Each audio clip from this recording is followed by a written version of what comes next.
प्रमं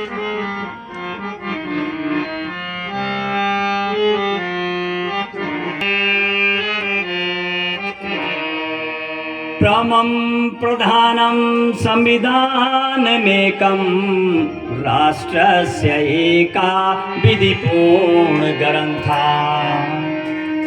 विधि न्याय कार्य विधाया प्रधाना तीसरा सदा कार्यरता तथैव।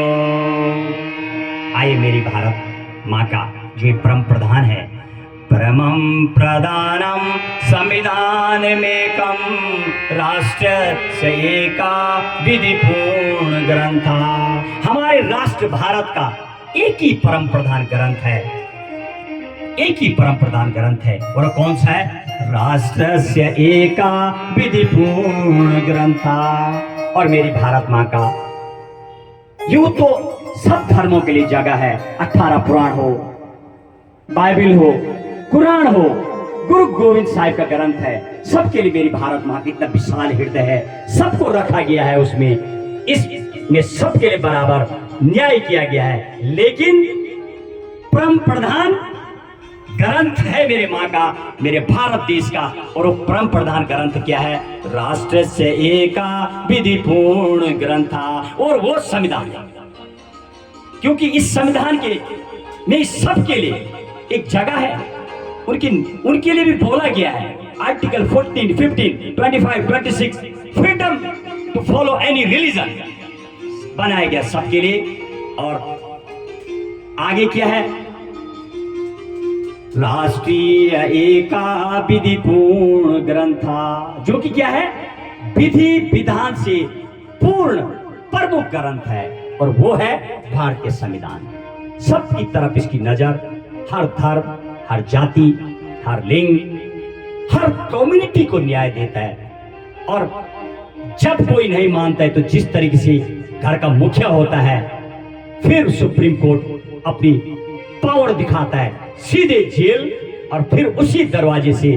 परसों हमारे मित्र आए थे असवाल जी, हजारों बच्चों को उन्होंने पढ़ाया, तो उन्होंने कहा अच्छा ज्ञान आप रखिए, सब ज्ञान रखिए, श्रीमद् भागवत, देवी भागवत, विष्णु सब रखिए, लेकिन संविधान का भी रखिए। और कहीं आप यदि किसी कारणवश यदि आप जेल चले गए तो फिर कोई ग्रंथ आपके लिए नहीं आने वाला। ये भारत माँ का जिस ग्रंथ की हम बात करें, श्रवण कर रहे हैं, क्योंकि ये परम प्रधान ग्रंथ, इसके फैसले चलेंगे, फिर धार्मिक फैसला नहीं चलेगा। क्योंकि मेरी भारत माँ बिल्कुल कुछ नहीं देखती है, वो कौन है, क्या है, कुछ नहीं, आदमी है, पुरुष है, सीधा सुनती है फैसला।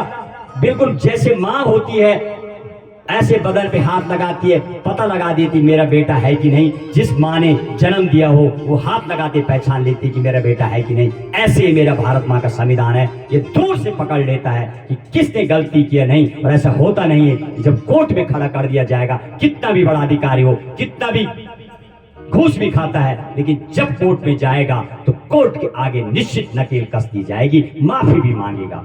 ये भारत माँ, संजय दत्त ने कई फिल्में बनाई नकली, लेकिन जब अंदर गया कानून में तो बोला मेरी माँ, भारत माँ। रोल तो मैंने 200 फिल्मों में किया, नकली रोल बहुत किया था अगले ने, जेल का, डाकू का, लेकिन असली जब भारत माँ के शिकंजे में गया, बोले भारत माँ तुम में इतनी ताकत है। जज ने 3 दिन का पेरोल दे दिया। लगा कहाँ पहुंचा, बोलो मेरी भारत माँ तू तो इतनी विशाल है, तू तो असली है। अभी अरविंद केजरीवाल का केस देख लो, कोई नहीं मेरे भाई, ये संविधान है, इसने छोड़ा। बोलो मेरी भारत माँ तेरे से बढ़ के कुछ नहीं। गलतफहमी मत पालिए कि आप इससे बड़े हो गए, मान गए आपकी पोस्ट बड़ी है।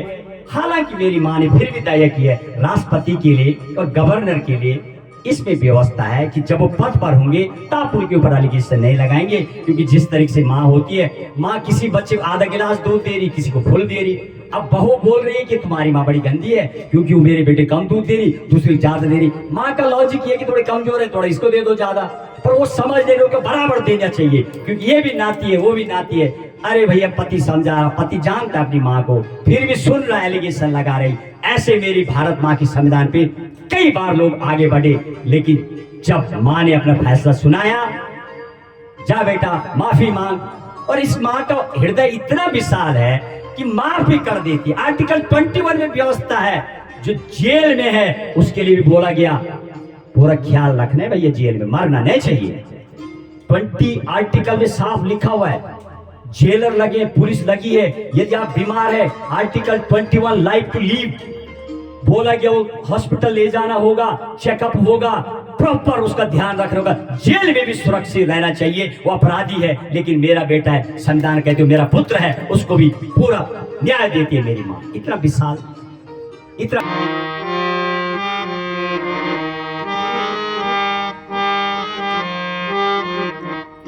विधि न्याय कार्य विधाय प्रधाना तीसरा सदा कार्यरता तथैव। और क्या है इस भारत मां के संविधान के अंतर्गत कार्य विधाय प्रधाना, 3 तंत्र काम करते हैं हमारे, कार्यपालिका तथा न्यायपालिका की प्रधानता वाला है मेरा देश, विधि से चलता है मेरा देश और रूल ऑफ रेगुलेशन से चलता है कंट्री। हर नागरिक के लिए रूल है भैया। बीवी है तो क्या हुआ, बीवी है और हस्बैंड है तो क्या हुआ, वो गुलाम नहीं है आपका कि जो मर्जी फॉलो करेगी। प्राइवेसी ऑफ आर्टिकल 21 ये फंडामेंटल राइट है। वो बोले मुझे बात नहीं करना आपसे, फिर बार बार बोलो you are my wife, you are my husband, तो हस्बैंड है भैया, नौकर नहीं है, बीवी है, गुलाम नहीं है। आर्टिकल 21 आपको आजादी देता है, प्राइवेसी ऑफ लाइफ बोलते इसके लिए। आप जैसे कभी कभी नहीं बोलते जाओ नहीं यार क्यों खोपड़ी खा रहे हो, फिर समझ जाओ, रुकिए आप और फिर लड़ो, फिर बोले अभी मूड नहीं है ना, और फिर बोलो नहीं जी कहानी सुनाओ मैके की, वो नहीं है मूड, रुकिए। यदि आप धैर्य रखते हैं क्योंकि प्राइवेसी ऑफ लाइफ है, आर्टिकल 20 में बोला गया, इसको पर्सनल जिंदगी से रिलेटेड, इससे कोई मतलब नहीं है। बेटा बेटा है, वो बोले मुझे नहीं करनी शादी, नहीं करनी लेकिन जब वो फ्यूरियस हो जाते कभी कभी, आप समझो अपनी प्राइवेसी लाइफ की इस्तेमाल कर रहा, बेटा है तो क्या हुआ, हर बात आपकी तो मानेगा नहीं, उसको भी आर्टिकल 21 में बोला गया प्राइवेसी ऑफ लाइफ है, उसका निजी फैसला है, इंटरफियर मत करो, वो कर रहे तो रुकिए धीरे से।